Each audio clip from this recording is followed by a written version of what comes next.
Tere kõik see rahvas, väga tore on teid siin nii palju näha. Et võtsin seekord mikrofoni, et siis võib-olla ei pea nii kõvasti kõva häälega rääkima ja siis jätkub peo lõpuni ka lauluhäält. Et me oleme siis kogunenud täna selleks siia, et liikuda Keila rahvamuusikute 50. juubeli poole ja saame rõõmsalt veel hõisata, et me oleme veel viimast aega 40-sed, aga detsembris number muutub. Ja kes veel ei tea, siis me oleme Harju KEK-i rahvamuusikaorkestri otsesed järglased. Ja see nime muutus toimus meil aastal 2020, kui oli selge, et see Harju KEK-i suur peahoone, mille asemel nüüd on Keila keskus, läheb lammutamisele ja meid võttis oma tiiva alla kultuurikeskus. Ja kultuurikeskus on see koht, kus võiks öelda, et kõik on alguse saanud. Et August Heinla alustas seal rahvamuusikaorkestri loomist. Selles orkestris on mänginud ka kauaaegne Harju KEK-i rahvamuusikaorkestri juht ja tema looja Milvi Korsen. Ja veel üks inimene, kes on sellest orkestrist, August Heinla orkestrist pärit, on Urve Uuk. Urve saatis väga toreda tervituskirja meile, mille ma pärast ette loen. Ta ise kahjuks ei saanud täna siia tulla. Ja mis siis veel? Jah, see detsember 1976, siis oli see hetk, kui Harju KEK-i rahvamuusikaorkester esimest korda kogunes proovi tegema ja ühist eesmärki seadma. Ja maikuus järgmisel aastal oli nende esimene esinemine. Nii, aga meie tuleme lavale praegu selles koosseisus, mis me oleme.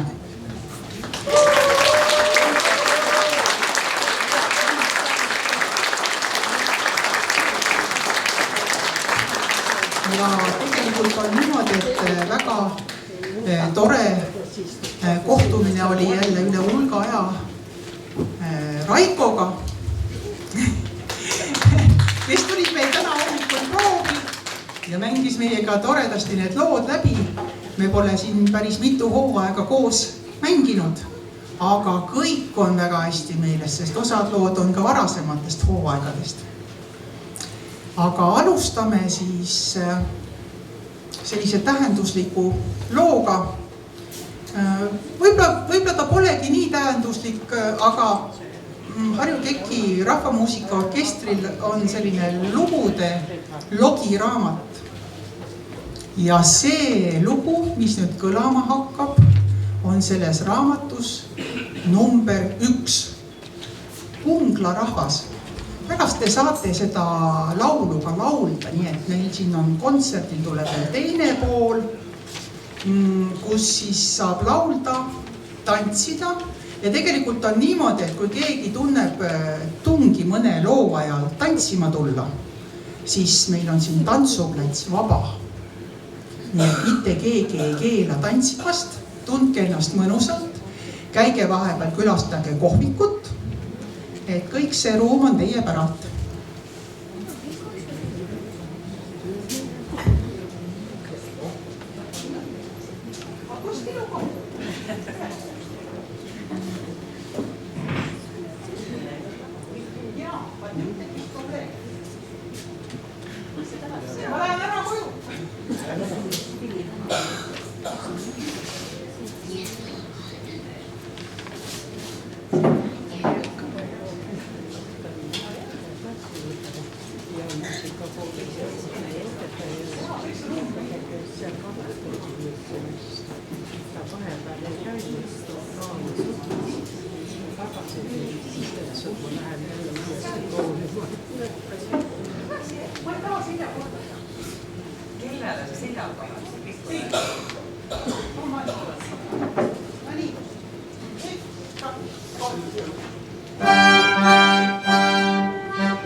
Ja ma kutsun abiväge siia.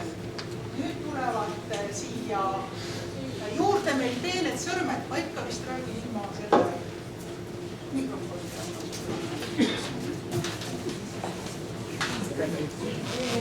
50 aasta jooksul on selles kollektiivis mänginud ligi 50 pillimeest ja naist.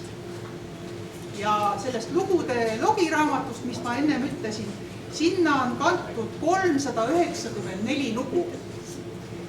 Lisaks on meil veel sellised lood, mida me oleme esitanud rahvamuusikapidudel, mis toimuvad seal laulupeo ajal. Et aastast 2009, kui oli esimene seal Raekoja platsis, me oleme kõikidest nendest suurtest pidudest osa võtnud ja need lood veel sinna lisaks. Ja siis juhendajaid on sellel kollektiivil olnud kokku 3. Et nagu öeldud, Milvi Korsen on selle kollektiivi asutaja, siis paar hooaega oli Tanel Nurk, kes mängis viiulit. Hooajal 2007 tema alustas siis, kuni 2009 siis jätkasin mina seda teekonda nende inimestega. Ja siis võiks öelda, et ma nüüd ei vaadanud järgi täpselt aastat, millal Abu liitus. eks ole. Praegusest seltskonnast on meil Adu kõige staažikam, no ma arvan, et 30 aastat kindlasti. Isegi rohkem. Nii, Juta on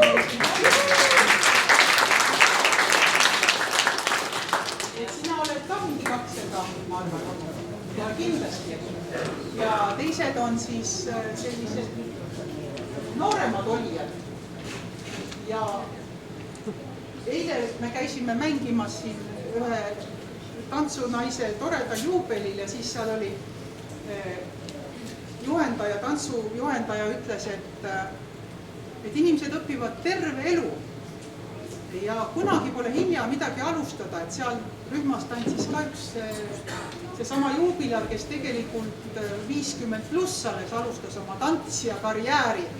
Aga no meil on ka selliseid, kes siin niimoodi, siis me ütleme 40 pluss alustasid oma pillimängija karjääri, nii et mõni polnud enne pilli üldse mänginud, et kõik on võimalik.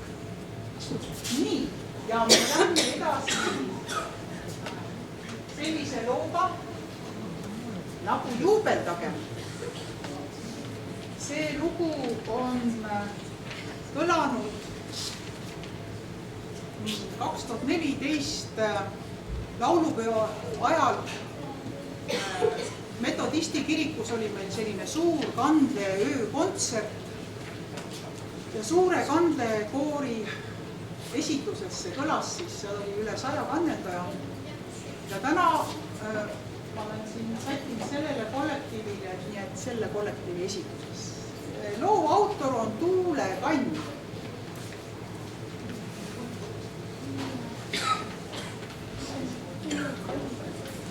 Ma ikkagi lähen siia üles, ma ei tea. Võtke moomale või mitte taha.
sellisest ka vanemast repertuaarist, et seda me oleme salvestanud aastal 2012 Keila muusikakooli saalis. Andres Teppo toimetas seda asja, nii et kes pani tähele siia tulles, siis see salvestus mängis meil taustaks.